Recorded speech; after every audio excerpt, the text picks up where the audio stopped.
I think they're going to steal the election, and I think America is going to have a real gut check because I think they're going to steal it right in our faces. They're not hiding any of this shit anymore.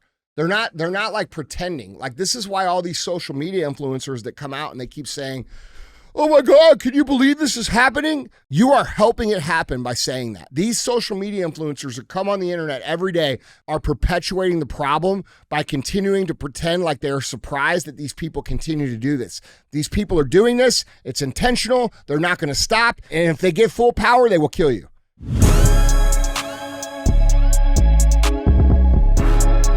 What is up, guys? It's Andy Frisella, and this is the show for the realists. Say goodbye to the lies, the fakeness, and delusions of modern society, and welcome to motherfucking reality. Guys, today we have Q&AF. We always like to start off the week with some good information to get you going, so that's what we're going to do today. Now, if you want your questions featured on Q&AF, you could submit your questions a couple different ways. The first way is, guys, you can email those questions into askandy@andyfrisella.com. Or you can go on YouTube under the Q&AF episodes and drop your question down there in the comments. Click subscribe, and we'll answer some from there as well. Other times when you tune in, we have shows within the show. We have CTI, and that's current events, society, news, comedy, all mixed into one big happy burrito. All right. And what we do on that show is we put headlines up on the screen. We speculate on what's true. We speculate on what's not true. And then we talk about how we, the people, are the actual solution to these problems going on in the world. Other times we have real talk. Real talk is just 5 to 20 minutes of me giving you some real talk. Then we have full length. That's what you've seen, on pretty much every other podcast ever. People come in, we have a talk, and then we have 75 hard verses. 75 hard verses where we take people who, were not where they should be, use 75 hard, became who they wanted to be. They tell their story on the show, and then we talk about how you can do the same.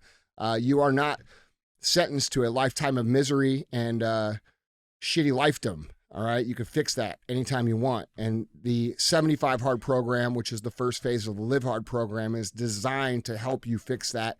And it's helped millions of people across the world. It's free. It's episode 208 on the audio feed. There is a book on my website you can buy about it, but that's the rundown of the show, okay? So we have this thing on the show. It's called The Fee. The fee is, if you like the show, if it makes you laugh and makes you think, if it gives you good information, please share the show. Our show gets censored very heavily because we talk about things that we're not supposed to talk about. We talk about controversial things very openly. We laugh our way through them. We have a good time, but the internet doesn't always like that. So if you guys want to fix what's going on in the culture, if you want real conversations to be happening, if you want to learn real stuff, and you appreciate that I don't run ads on the show and, waste 30 minutes of the show running ads for shit that I don't even use. I finance the show myself, and I ask very simply, in exchange for that, please share the show. It's that simple. So don't be a hoe. Share the show. All right. What's up, man? Dude, you said burrito, and it kind of tipped me off there a little bit. Yeah, I was going to throw some candy corn in there, too. Yeah, but bro, I fucking love burritos. I know. You love candy corn, too. No, I don't fuck with candy corn, man. Yeah, but no, it just got me thinking, I just couldn't. What's your favorite burrito? Well, so right now I've been on this kick. So I'm a Costco guy. Mm-hmm. All right. So I think we've had our membership for about 8 months or so now. Costco's pretty nice. I like it. I do, too. Now, I will say this, though. I like it when nobody's there, though. That's the problem. Yeah. That's the fucking problem. Dude, I get so pissed. Like, I'm just walking in the fucking, the lanes and, Well, you're a celebrity now. Everybody's now in their you're own, a celebrity. I don't know about that. See, DJ's a celebrity now. Now he's starting to bitch about some big time shit. I already know what's getting ready to come out of his mouth. No, they just won't fucking move. They won't leave me alone. Listen, I'm a celebrity to shoot your ass. No, man, but it's like Costco's full of NPCs, bro. They won't move out the way. It's very low aware. If you ever want to know, why things aren't changing, if you get pissed off, Costco. Right? If you get pissed off about what's going on in the world, like I do sometimes, and you want to know why things aren't changing and why it's important that we, the people who are awake to what's happening, are actually stepping up and becoming better and building better and being better examples. If you ever want to know why that's important, bro, go walk through a fucking Walmart. Real shit. Real shit. Costco counts as a Walmart. That's Costco just counts. Walmart with a membership fee. Yeah. Some nicer shit, right? 100%. Yeah. I mean, look, bro, and it's reality. It's real shit. It's not that they're bad people. No. It's that they're low awareness people. And by the way, that's by design. Mm-hmm. these people that you see that you get frustrated with, remember, dude, most of these people are struggling so hard to just keep it together in any way, shape, or form that they don't have the ability to like look below the surface into anything. Yeah, that's real, man. That's fucking real, man. Yeah, man. But so Costco got these. What kind of burritos? Yeah, so they got these breakfast burritos, bro. All right, the macros are fucking great. There's like 18 turkey too, right? So it's like turkey breakfast burritos. It's like 18 grams of protein, bro. I pop that shit in the air fryer in the mornings. Yeah, not every morning, but most mornings. Yeah, bro, they're good. They change your life. Yeah. Well, look, man, change your life. I love some breakfast burritos. I like chicken burritos. I like shrimp burritos. Shrimp burritos, bro. Yeah, bro, they're fucking good. It's like shrimp, rice, some guac, a little bit of queso. Okay. If you're getting fancy, a couple crunched up tortilla chips in there. That's real fancy. I know, bro. I'm fat. I know what the fuck's good. Okay? Like, I know fat kid delights. A little hot sauce in there? Yes. Frank's. Yes. Yeah, I'm with you on that one. Yes. Yeah. If you can get your hands on some Taco Bell fire sauce, though, that's even better. That push it up. Taco Bell fire sauce is the best thing about Taco Bell. Comes in and goes out. Yeah. Oh, well, I don't know. I don't know about that. I just think it's a good hot sauce. Yeah. But, you know, the burrito thing, man, like, it's the ultimate, like. I mean, it's just so convenient. Bro, you could make, like, Thanksgiving burritos. Like, you could put turkey and mashed potatoes and corn and, like, all this stuff in a burrito, and it's still fucking good. Like, you really can't fuck a burrito up. Like, you could even make a peanut butter and jelly burrito. I've done those. I've done those. Was it good? They're fire. Okay. Fire. So that's what I'm saying. So, like, when I get heat for putting Slim Jims in a burrito with some sprinkled cheese and throwing that shit in a microwave, I feel like that's unjustified. Yeah, I feel like that's a little different. That's a little different. You want me to make you one? No, I don't. Listen, man. You can have your candy corn, or you can have your Slim Jim. I'm just telling you, it's really hard to fuck up a burrito. Yeah. Now there are better burritos. It just goes with anything. I get that. Well, there's better burritos. What's the better one? Well, I mean, like, you know, an actual authentic good like burrito with chicken. Yeah. You know. Yeah. But I mean, even the worst burritos, American things though. Bro, listen, that's even not a real like Hispanic thing. Even the worst burritos still pretty fucking good. Yeah. You know what I'm saying? Yeah. Hey, they're convenient, man. Yeah. Like you just you hold it. Mm-hmm. It's great. All right. Yeah. Well, hey, listen. Yeah. It just set me off. You just can't mess it up. I didn't have my burrito this morning, so it's just like I'm like that. Yeah, burritos are good. Yeah. Yeah. Well, listen. I got some good ones for you. All right. Let's knock these out, man. Guys, Andy, question number 1. Andy, you've talked about the possibility of Trump not being allowed to run or them possibly still in the election. If this does happen, what does that mean for us, and what does that mean for America? You know, I don't know what it means. I think this is very uncertain times. I think that I think a lot. You know, I think there's a lot of people, you know, I think Trump's making a lot of mistakes with his messaging. I'll just say that. I don't think there's any arguing over his policies and the things that he put into play, that we were in the best economic position that we'd ever been in this country in our lifetimes. And then the good economic position really flows down to all the areas of our life, right? I was just having this discussion with a buddy of mine. You know, he was talking about pro-life, pro-choice. And, you know, people care about pro-life and pro-choice when times are good. But when times are bad and they have trouble surviving, that issue goes way down the list, right? Yeah. And even for people who are on the left, it still goes way down the list. I mean, these people got to eat. They got to survive. They got to do these things.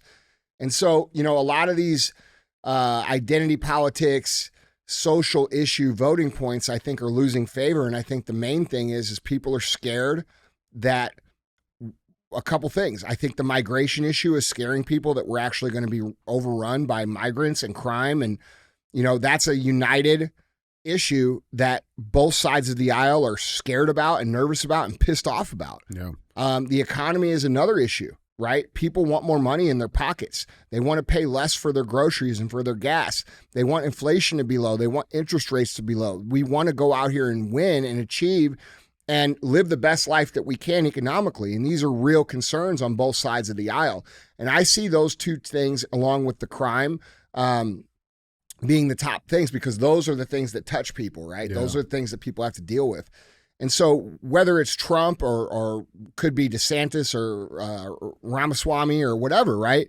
or whether it's Biden or Obama, Michelle, or Newsom, really it doesn't matter, because what we're dealing with, in my opinion, is a communist revolution that I believe we're right in the middle of. And if we pay attention to communist revolutions of the past, everything that's been happening over the course of the last 15 to 20 years, and if we really dig deep, it's been going on for almost 100 years, has been geared towards the precipice of what these globalists, the Klaus Schwab World Economic Forum globalist types, are calling Agenda 2030, right? And we saw this accelerated with COVID. We saw that we're seeing our rights being trampled on. We're seeing people in other countries get sentenced to actual jail for misgendering people or speaking out. And these are all things that weren't happening just even 5 years ago. And so we have this big shift of these globalists towards this communist revolution that's happening here in America. So, like, in my opinion, it's less important about who the candidate is, because we only have certain choices, right? Like, yeah, we could sit here and criticize Trump and we could say, I fucking don't like this and that and this. Or we can criticize DeSantis. I don't like this and that and this. Or we could say Ramaswamy, oh, he's this or that, right? Or we can go over here and talk to Biden. But at the end of the day, we have to make a choice. And the choice is, we're either going to go this way or we're going to go this way. We're either going to go the way of more censorship, more big government, more control over us, less freedom for us, more stress financially, more stress economically, higher costs of goods, more pressure, our kids being manipulated and taught things that we don't necessarily want them to do as parents, or we're going to go this other way. And this other way is, more towards the traditional way that America has been over the history of America. And if I'm being honest, I think that way, the way of the conservative, because I'm neither. People mistake this a lot of times. They say I'm conservative. I'm not a conservative. I'm a libertarian moderate in the middle who happens to lean conservative because I'm not a communist. Well, they push so far the other way. Correct. So I'm against communism and I'm against progressivism and I'm against shit that doesn't make sense. And so for that, reason, I look to the right. Yeah. And when I look to the right and I look at who the candidates are, the only person that has a chance to be the nominee without some drastic interference is Trump. So that's the reality we're dealing with, right? It's Trump or this other path, whether that be Biden, Newsom, or Michelle Obama. And this other path is elite tyrants oppressing the rest of us and getting the rest of us to hate each other for the rest of our lives, taking everything from us in higher taxes, a squeezed in economic, quote unquote, free economy that's not even free, that's owned by the biggest conglomerates in the world, where their culture is pushed down into our communities through their business structure. This is happening. This happens, through ESG and DEI and CEI and all these things that we talk about. It's culture. And so when we look at culture and what we want, we have to decide, do we want this new culture where, these people are bussed in from these other countries that aren't American and don't share our values, and it's in the sake and for the benefit of whom and what? Because never have we been told ever how that benefits us. They say, oh, it's just diversity. Well, this diversity for the sake of being diverse isn't necessarily a good thing. Yeah. All right. Diversity doesn't equal good. All right. There's American culture, and American culture doesn't have to do with skin tone. Right. It has to do with a set of values that we all believe in. All right. So it doesn't matter if you're black, white, Asian, Indian, it doesn't matter. Right. But if you have this value system of being an American and you believe in the things like, what America has traditionally stood for, which is equal opportunity, the pursuit of happiness, the pursuit of a higher level life, better than our parents, and leaving the country in a better place than it is, making the most of our life, the American dream, all of these things, that's America, bro. Treating your neighbor, regardless of what their race is, as a fellow American, that's the culture of America. And the left is destroying that intentionally and not giving us any reason as to why. Right. Okay. Right. So my inclination is to look over here and say, okay, well, we definitely need to go down this path, but here's how I feel about it. I don't feel that any of these candidates on the right, and by the way, if the candidates are, fucking whoever, I'm voting on the right because it's the opposite of what the they got going on. That's our choice. But how I actually feel about it is that, like, we have a lot to fix and a lot to clean up. And it's not just, you know, let's go to the conservative side. Like, there's major reformation that needs to happen in this country. Way before the election. Bro, it's before and after the election, yeah. Right? We should not be taxed at a rate of higher than 50% when we add up all the tax that we pay over the course of the year, which is the case for every single person that pays taxes. It's not just income tax. It's not just your withholding tax. It's when you buy gas. It's when you buy a car. It's your personal property tax. It's et cetera, et cetera, et cetera, et cetera. All these things add up to more than 50%, which makes you a fucking slave. All right? You don't understand that. Most people don't get it. You are a slave of the United States, and the United States government is intended to serve us. We are not intended to serve them. So it's backwards right now. We're serving them. They're not serving us. And so, like, our taxes need to go down to a reasonable level. The government needs to shrink to a reasonable level. New reforms need to be made in terms of, you know, term limits and, you know, old laws and over litigious society. Like, there's so much change that needs to happen that I'm not sure that even the voting of the right can fix it. But here's what I think. I think voting of the right can stop the progress of this communist action, which gives us a chance to maybe turn America into what it's supposed to be. And that's how I feel about things. You know, like, when I say I'm voting for Trump, people say, oh, you're a Trump, you know, loyalist. No, actually, I'm not. If you listen to my show, I criticize him plenty. There's a lot of things he does wrong. There's a lot of things he could do right now that if he came out and did, the entire country will unite around him. But he refuses to do it and doesn't do it the proper way. And he's got bad people around him giving him bad advice who are out of touch with the reality of the people on the street, the pain they're feeling, and what they actually want from a leader. Okay? We don't want this shit where you come on TV and give us this fucking walk the line shit. When someone asks you if a man is a man and a woman is a woman, we want you to say fucking yes. Not, well, that makes people not trust you. Right? When you take money from the vaccine companies and then promote a vaccine where there's many people that I know and many people that you know and many people that these guys know have gotten sick and fucked up, and you continue to come on the fucking television and talk about how safe it is and how effective it is and how you did it, that pisses people the fuck off, bro. And there's a lot of shit that fucking pisses me off about how they do things over there. But at the end of the day, do I want fucking American culture or do I want communist culture? I want American culture. So I'm going to ride that way. And that's how I feel about it. And so I do think they're going to steal the election. And I do think they're going to fucking defraud the people. And I do think they're going to do that because they understand that if culture goes back towards American constitutional republic style culture, by the letter of the law, traitors are executed and imprisoned. And they understand that that's who they are. That's why they call people like me and other people who are just common sense Americans who want things to get better, domestic terrorists, and put us on watch lists and have our own government listen to our phone calls. You know what I'm saying? Yep. Like, bro, that's fucking wrong. Okay, so when we think about what we're dealing with here, we're dealing with a situation that if we don't fucking come out on the American culture side of things this next election, I don't think America survives in the way that we've known it. Yeah. And I think people don't understand what that means. You know, we've seen how many examples of this in the last 2 weeks. Like, how many of these far left progressive activists have literally gotten killed in the streets by crime? By their own beliefs. Correct. Okay, they're wrong. That the progressive ideology is wrong. It's fucking wrong. It doesn't work. It's called idealism. That's why this show is called Real as Fuck, because we're realists here. All right? There's way things work and there's way things don't work. And this progressive ideology that criminals in this country are just somehow disadvantaged and that's why they commit crime is not fucking true. There's such a thing as bad fucking people. All right? And bad people come in all races and all sizes and all backgrounds from all countries. We have bad people and we have good people. Bad people are going to have to be withdrawn from society. They're going to have to be imprisoned or executed or removed from this country. That is a fucking reality that no one wants to say. And we have all these bleeding heart people that want to say, well, they didn't grow up like we did. Bro, because they grew up in a McMansion out in the suburbs somewhere. All right, they've never touched real crime. They've never been around real hardship. And those people feel guilty for how they were raised, not and making a massive mistake that these other people that they're sympathizing for will actually fucking kill them to take their shit.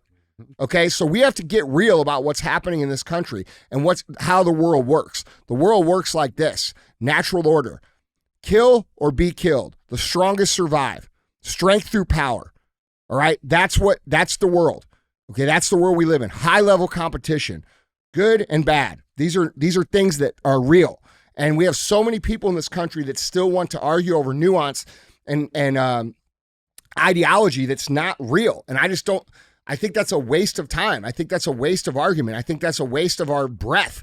Like, what are we arguing over? Okay, you don't like this and this and this about Trump, so you're going to vote for Biden?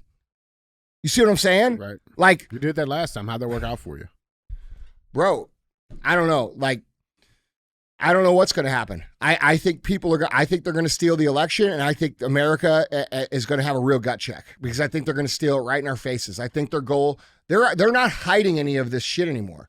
They're not like pretending. Like, this is why all these social media influencers that come out and they keep saying, "Oh my God, can you believe this is happening?" Dude, you're helping it happen. You are helping it happen by saying that. These social media influencers that come on the internet every day for likes, clicks, shares, and views to build their own brand so that they can sell some swag. Those people are perpetuating the problem by continuing to pretend like they're surprised that these people continue to do this. These people are doing this. It's intentional. They're not going to stop. And if they get full power, they will kill you. That's reality. So that's how I feel about it. I mean, what do you think, bro? No, 100%. Well, so I'll say this too on the culture part, right? Like, and it's something I've been thinking about because the last couple of weeks we've seen what this migrant crisis has done to these other countries, right? We're a matter of weeks from being in those same position, in my opinion. And I think that the argument of like even with the diversity stuff, it's like, how is the solution to fix? If we're saying there's a problem with American culture right now, how is bringing in an external culture going to fix that internal? Like, they're not trying to fix it. That's not the point. They're trying to put the extra nail in the coffin. Right. So they understand that American culture is weak. Yep. Yeah, man. So I think we as Americans, man, we got a lot of. There's going to have to be a lot of reflection, but more importantly, just understanding what the problem is. That's one part of it. We have a lot of things that we have to fix in our own households, in our own lives. We got months before the election, and if we don't do anything between now and that time, whoever wins the election doesn't even fucking matter because we'll still be fucked. Yeah, that's why this is a cultural revolution that needs to take place. This is why when I talk about personal excellence being the ultimate rebellion, it is the ultimate rebellion because their entire premise of conquering America is built upon the dependency of the American citizen on them. And if we become independent of them, they cease to have the power over us. So if they want us to be unhealthy, we become healthy. If they want us fat, we don't become fat. If they want us broke, we don't become broke. If they want us stupid, we consume things that make us less stupid. All right? If they want us to hate each other, we don't hate each other. We help each other. We love each other. We pick each other up like we're supposed to do in America. All right? We have to be the opposite of what they want because their entire power structure depends on dependency. That's why when I say it's the ultimate rebellion, I mean literally it is the rebellion. The rebellion starts with each individual in this country living to a higher standard and working to become independent of their system. The more dependent you are on the system, the more you take from them, the more they own you. That's reality. And so if we want to fix this, we have to look inside ourselves and ask, what am I doing to fix this? What is my role in this? And the role isn't just go on the internet and post. The role isn't just show up at the school board meeting, which you should do. The role isn't get engaged in politics, which you should do. The role is to live a high standard that literally inspires every single person around you to be better. And that's what's going to fix this country in the long term. It's not going to be a politician. It's not going to be Trump. It's not going to be it's certainly not going to be Biden, okay? And it's not going to be Andy. It's not going to be Vivek. It's not going to be anybody. Nobody's going to come and fix your shit. And until you fix your shit and your neighbor fixes his and his neighbor fixes his, this is not going to change. This is the thing that people are missing, dude. They are missing this, okay? They want it to be somebody else. They want it to be someone else because it's hard. It's hard to take responsibility for your own life. It's hard to say, hey, I'm not living to the standard of what the previous Americans before me died for. I'm not taking advantage of the opportunity that I have as a free American. I'm letting myself be taken advantage of by a rogue government that wants me to be fat, unhealthy, sick, dependent. financially handicapped so that they can get everything from us. When you ask yourself what role you are playing and you can't say, I'm taking care of those things, everything else you do on top of that is irrelevant. So you have to be real with yourself, and we all do. Are we living to the American standard? Did my grandfather, who was killed and never met his own fucking kid, die for nothing? That's how I feel about it. Okay. And when I look at my life and I look in the mirror of my life, I might not be the best at anything I do, but I try really hard. I try hard. I try hard to come in here and share a good message. I try hard to live to a high standard. I try hard to, build things that matter, that help people, that contribute. I try really fucking hard. And there's plenty of criticisms that can be made about me. But I can tell you this, when I look around at most people ain't trying as hard. All right. And that's a reality. And if we want to fucking change this, you guys listening to this show, just by stepping up and trying a little bit fucking harder, we can change a whole lot of shit. Yeah, absolutely, man. Guys, Andy, question number 2. Andy. Hey, Andy, what are 3 important lessons that your dad taught you growing up that you still use to this day? Oh, man. The big one, well, there's a lot. Make friends, not enemies. That's a big lesson that he always beat into our heads. A lot of people, especially nowadays with the contentious nature of society, love to hate other people, right? How many times can we even have a conversation about, differing opinions and viewpoints without walking away being like, I'm done with that person. Like everything has to be these extreme, I'm leaving, I'm breaking up with you, fuck you, you're a piece of shit, over basic discussions that 5, 10, 15 years ago would have just been differences of opinion. Yeah. Okay. And so that lesson, make friends, not enemies, has been a valuable lesson for me, because the truth of the matter is there's been a whole lot of people that my first 1 or 2 run-ins with them were not very good, who ended up being great friends and great assets in my life. And I was a great asset to them. So I think that's a big lesson. Like when I met my business partner, Chris, we didn't like each other. We both played the same sport. We were both good. We were competitive. And we were not friends. Okay. But we became friends, and a lot of good came from it. Right. And I could list down many relationships like that in my life where, that's happened. So I think that's a big lesson from my dad. My dad used to always say this thing, make a list, call the list.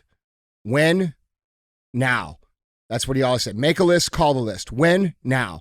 All right. And what he's saying is execute. He's saying execute right now. He's saying, what do you got to do? You should do that right now. And that's, it's a very simple version of my powerless system, which is the ultimate productivity system, which I give away for free, which you can get in episode 16 on the audio feed. It's a fail-safe system. It's the only way I know for sure that guarantees you to continue to move forward in life. And I think that's where that came from. So that was a big thing. And then, the third lesson I probably got from my mom, which is do the right thing, which I learned because I stole some Kool-Aid from a grocery store when I was, like 8 years old. Yeah. So I stole this Kool-Aid. It was Mountain Berry Punch.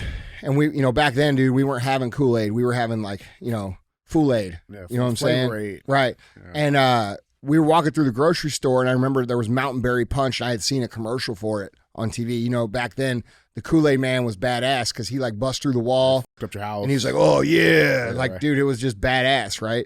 And so the Kool-Aid man bust in. He's Mountain Berry Punch Kool-Aid. And I saw it at the store. I'm like, dude, Mountain Berry Punch. I got to have it. My mom's like, no, we can't have it. And so I put it in my pocket, right? And damn. Yeah, I didn't think it through though. So I went home. I wanted the Kool-Aid, but I didn't know how to make Kool-Aid. So I had to ask my mom to make the Kool-Aid, right? And, I ended up getting my ass beat for that. And then she made me take it back to the store and tell the person I stole it. Yeah. And that was a lesson. I'm very thankful for that, because that was a lesson that stuck with me my whole life. Yeah. And, I made a lot of mistakes in my life. I've not always done the right thing. I've not always done what was right, but I've always done my best to make it right after I've realized that I was, that I made a mistake or that I fucked up. And I think that's been a guiding principle in my life as well. And I could go down the list from both my mom and my dad of different things that I learned. But I think those 3 lessons are a good foundation to build upon. I love that, man. Make friends, not enemies. Executing right now. Yeah. And always do the right thing. Yeah. Those 3 lessons have really help guide me to a place where, I'm doing okay. Yeah, I love that, man. I love that. Well, guys, our third and final question. Andy, question number 3. Andy, I connected with 99% of my customers and grew my business one customer at a time. But 2 years ago, I moved my store into a high-traffic location, and now I can't remember anyone that comes in, resulting in every conversation feeling not genuine. At this point, I treat everyone the same, like I know them, but it doesn't feel right. How do I connect with people when I can't remember them, especially when they come in multiple times a week? I feel like an idiot. No, bro, listen, and the bigger you get, the harder that is. It's really hard. It's really, really hard to grow from a small business when you really care about people into a big business when you're that person that built it. And I can understand that because I'm in that scenario as well. And like, bro, I meet thousands of people a week. You know what I mean? If I leave here to go anywhere, I mean, I'm meeting lots of people. And so, yeah, of course I can't remember every single person, dude. Right. Yep. But what I try to do is the best I can. I try to remember, as much as I can. If I remember them, sometimes they'll say things and they'll be like, oh, we met here or there. And I'll be like, oh yeah. And I will remember. Right. But here's what I've discovered. Most people are pretty cool and most people don't take it personal. And if you are in a business environment, especially dealing with customers and you can't remember them, then they understand that, because remember, wherever they go, nobody gives a fuck about them. So the fact that you're doing 90% of it and you just can't keep up with it, they're still walking out saying, dude, that guy cares. Yeah. And so what I try to do is just to be present in the conversation. I try to look them in the eye, try to listen to what they're saying. And dude, that can get hard for me because, the sheer volume of it is emotionally taxing. Because when I meet people, it's usually at this point, they want to tell me about how they did 75 hard a lot, right? Or they want to tell me how the MFCEO project helped them build their business. Or they want to tell me how, me sharing a story about, like how I'm going through hard times, help them through hard times. So when I recognize people or people recognize me in public, it's not like, hey, I just want a picture. It's like, hey, I want to give you some gratitude, right? And when that happens at scale, bro, it drains you and it makes you like every time I do a meet and greet, I feel like I fucked up. I walk away and I'm like, fuck, dude. Like, I hope I gave him enough. I hope I made, you know what I mean? Yeah. Because I understand how important that is. And like, I think about like, sometimes the line is hours and hours and hours long, like sometimes like 8-9 hours some places. Okay. So like it's real shit. Like Summer Smash this year, we expedited it was still 3.5 hours.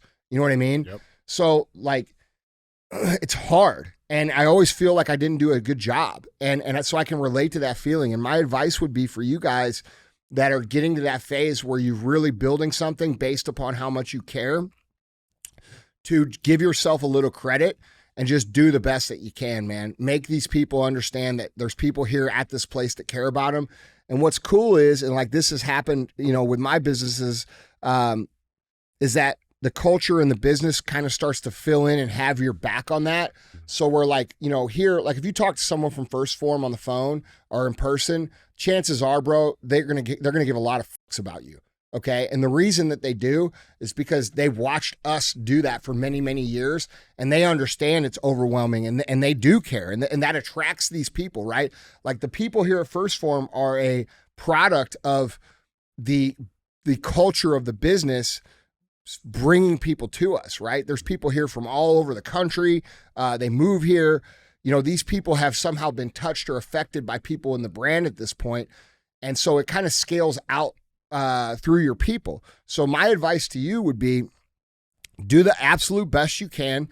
If you can't remember someone's name, understand that you're human and there's only limited mental capacity. If you can't remember details and somehow you get embarrassed, like you talked to someone before, or, and you don't remember a detail or something, like there's often times where I've met people and then I forget that I met them before because of the fucking volume of people that I meet. And I'm always embarrassed. Like it's mortifying, like, cause I fucking don't want to ever be that guy, but it's just math, right? It's just math. People, man. Yeah. And here's what I found. Most people are very fucking forgiving because they get it. Yeah. They understand I'm doing the best that I can. Like they see me doing the best that I can. And so like when I fuck up, they give me the benefit of the doubt, and they're going to give you the benefit of the doubt too, as long as you're working the best that you can. I love that. So it's a heart. I can relate to that, bro. I spend a lot of time feeling guilty about that. Like my favorite part of business is the customer. My favorite part of what we do was working in the retail stores back when it was just S2 before First Form ever existed, right? Those are my favorite things. Unfortunately, I don't get to do those things anymore. And so those of you who are in those positions, who are owners and operators, you should appreciate the time you're in, because every time you scale up past the actual customer relationship part, if you actually care about the customers, the business gets less fun because you don't get to do that part anymore. Yeah. Like I don't get to see people anymore like in my face or actually help them. Like, yes, there's a lot of you guys who are helped by 75 Hard. Yes, there's a lot of you guys that listen to the podcast and take the advice and go build things. But like that's different for me, because remember, all I see is this. Right. All I see is what I'm seeing here in my life through my eyes. I don't see out here in the world. I can't see what's happening. And when you're working with people directly, you get to see that.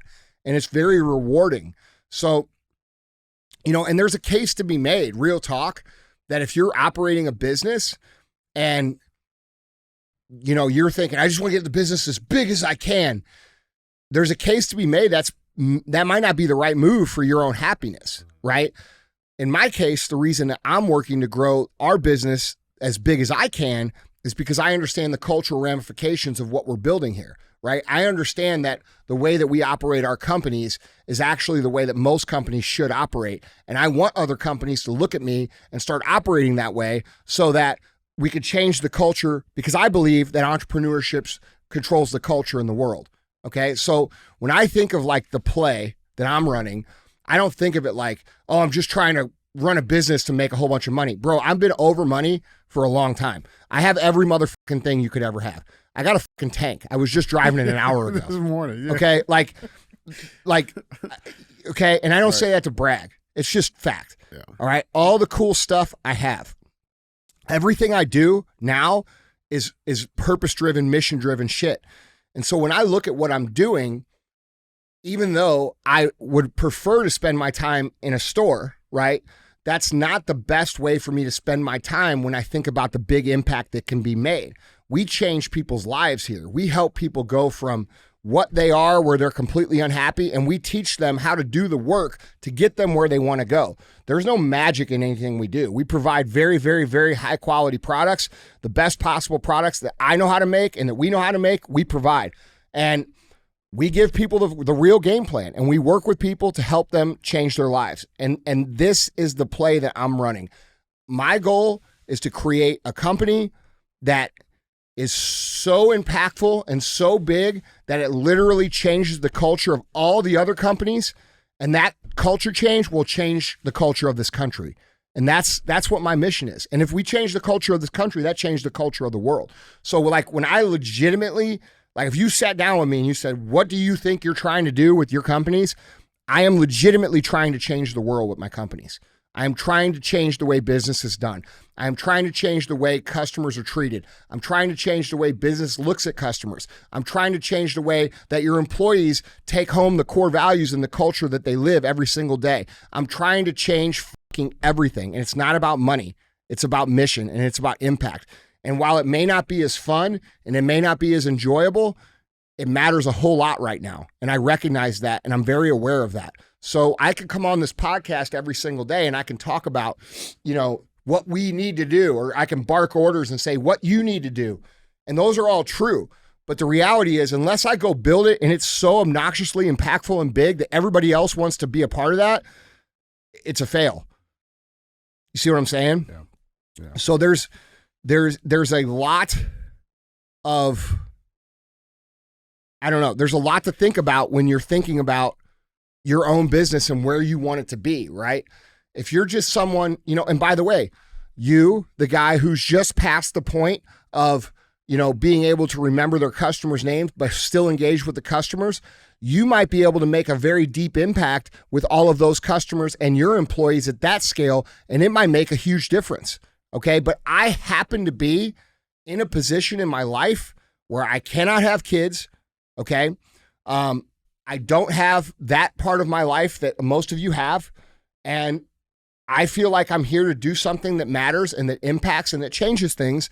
And I feel like that's done through entrepreneurship. And so I feel that all the entrepreneurs out there have an obligation to set the culture that they believe should exist in America inside of their own business. And no matter what the internet says, no matter what the Fortune 100 companies do, we have an obligation to build our companies exactly as we would like America to be. All right. And if we do that, those employees will take that culture and live that culture, and that culture begins to spread into the community. And this is how things change. And so entrepreneurs, in my opinion, legitimately are in the driver's seat for changing and having the cultural revolution that we talk about all the time on CTI episodes. Yep. All right. And I'm trying to live that. And it's not as fun. It's not as cool as being able to work with people one-on-one. It's hard. It's fucking super hard, bro. It takes everything I got. And, but I think it matters, you know, and so like there's different ways to think about it. And if you're a guy or a girl who's running a company and you're in that middle size and you're, you know, relating with your customers and you're enjoying it, and you don't want to get any bigger, there's nothing wrong with that. Just make sure that the people that you're dealing with are you're impacting and you're providing and you're creating careers and opportunities for the people who are helping you do this.